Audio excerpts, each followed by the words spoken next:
Well, I'm back debunking another review. Today it's IGN's review on the game, so I'm not going to waste your time. Here's me debunking a dishonest review. But real quick before we start, we just recently hit 50 subscribers, and as you can see on my channel banner, we have a Discord server. Join the link in the description. There's one thing you should know about Sonic Unleashed before spending your hard-earned money on it. It's a big piece of garbage. Big piece of garbage. Big piece of garbage? Oh boy, we're in for a good one. That should probably be enough to warn off anybody who's thinking about playing it, but I guess we should talk a little bit more about it, just in case you like to hear this tortured sound of my voice. Indeed, it's games like this that make reviewers rethink their lives. Now, I have a theory when it comes to Sonic games. Someone at Sega hates the Hedgehog with all his might, and he's going about trying to sabotage the franchise with these awful games. This is the only explanation that makes any sense to me. Pretty much every decision made for this game was the wrong one, and Sonic ends up taking more beating than a piñata because of it. He's saying this game is bad because someone at Sega hates Sonic? Again, he's saying this and playing like a toddler. What is this gameplay? He's not even boosting. He's playing the game bad and blaming the game for it. The gameplay in Sonic Unleashed is split up into 3 equal parts. There are daytime stages which are actually very good. There are nighttime stages which are actually complete rubbish. And then there's also the hub city where you do a lot of exploration stuff, and that's boring as can be. Now the daytime stages are actually pretty fun. It's fast platforming that is mostly on rails, and for a brief moment you might actually think to yourself, wow, this is what a current gen Sonic game should be. Of course your hopes will be brutally dashed later on, but never mind that for now. I think as a reviewer, it's important to be as descriptive as possible so people can somewhat understand what you're talking about and the point you're trying to make.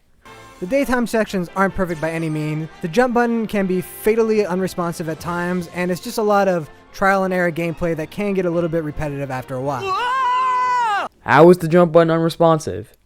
I've never missed a jump in Sonic Unleashed by the A button just not being responsive. It also goes without saying that you shouldn't jump over a dash pad into what seems like a bottomless pit. You know, if the game was just 3 hours and only contained these daytime sections, it wouldn't be such a bad thing, and actually, it'd be a pretty good game. You know, I can even overlook the stupid airplane part that they stuck in, which is a rail shooter where you don't actually really get to shoot guns. You're shooting guns in the footage you're showing. The tornado stages aren't just like spam one button to win, it's just a huge QTE. But see, the problem is, the sun goes down.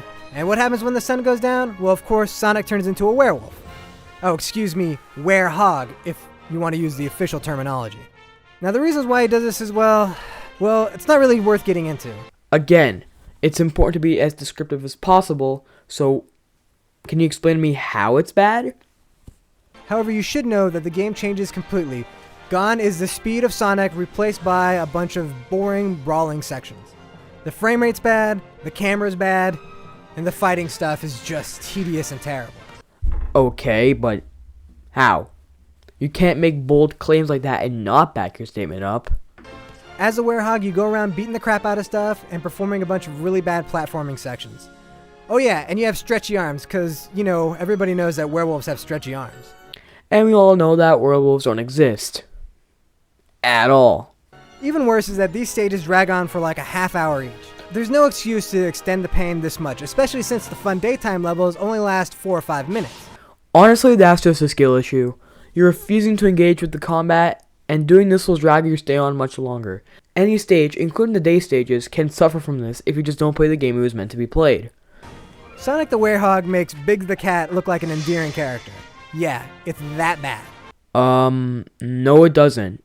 For Big the Cat in SA1, you do the exact same thing 4 times with no change at all.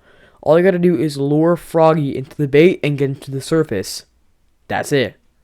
Even if there were just those 2 kinds of levels, this game wouldn't be that bad. Sure, you'd have to endure the horrible nighttime levels, but you'd always know that the daytime was coming soon enough and you'd get to enjoy those. However, Team Sonic didn't want to let any slip-ups happen. They had to make this game bad. So how do you make it worse? Well, first, you add completely unnecessary RPG elements.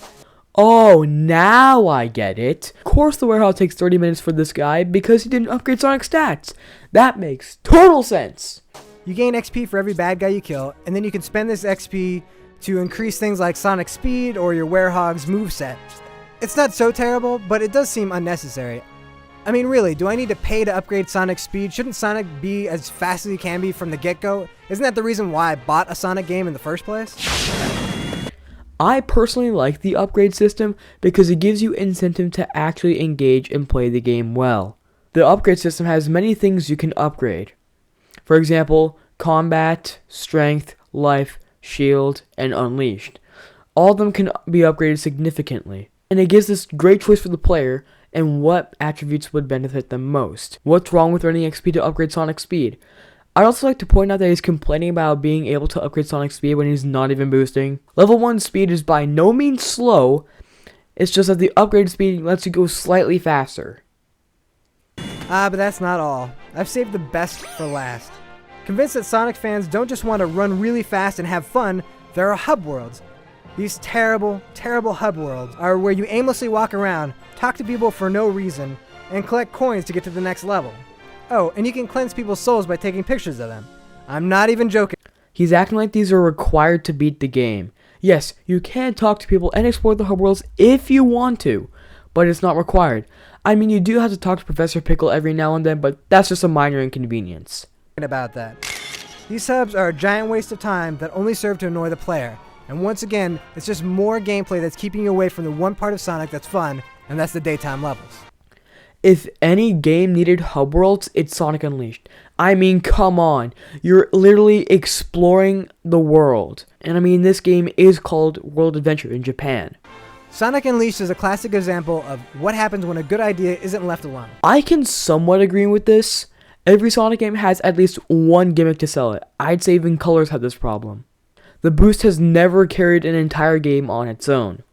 There's just too much fussing that's been done to this once good formula. So when was the formula bad?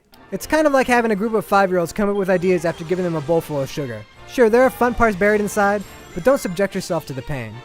But the best thing I can say about Sonic Unleashed is that it does at least make the old Sonic the Hedgehog games look a whole lot better. In what way? I guess that's something. Well, that's the video review. I'll probably do the written review in a short, but for now, thanks so much for watching. Comment, like, subscribe, and I'll see you on the next video.